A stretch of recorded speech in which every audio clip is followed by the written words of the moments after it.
صلی اللہ تعالیٰ علیہ وسلم کے غلام حضرت امام احمد آپ بیان کرتے ہیں کہ میں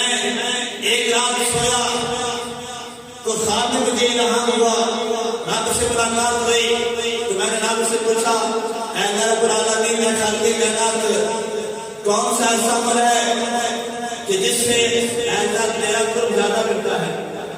آدمی تیرا بندہ میرے قریب زیادہ ہو جاتا ہے؟ تو حضرت گرامی احمد رحمت اللہ علیہ آپ بیان کرتے ہیں کہ اس وقت رب کی طرف سے پیغام آیا کہ اے میرے بندے وہ عمل قرآن کی تلاوت ہے، جو قرآن کی تلاوت کرتا ہے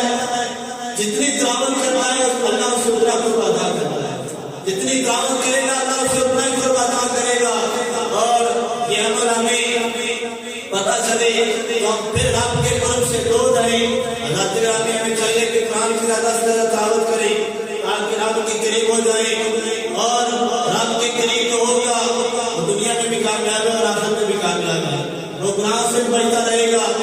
برے اعمال سے بچتا رہے گا۔ شرط یہ ہے کہ رب کا قرب پانے والا ہو، نیک عمل کرنے والا ہو، قرآن سے محبت کرنے والا ہو، قرآن کو پڑھنے والا ہو اور اس پر عمل کرنے والا ہو۔ اللہ رب العالمین ہمیں قرآن سے محبت عطا فرمائے، اور جو ہفتے والے دن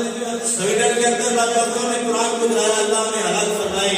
اور ملک پاکستان کو بھی چاہیے، اسلامی والوں کو بھی چاہیے کہ جس ملک میں قرآن کی بے حرمتی ہوئی ہے،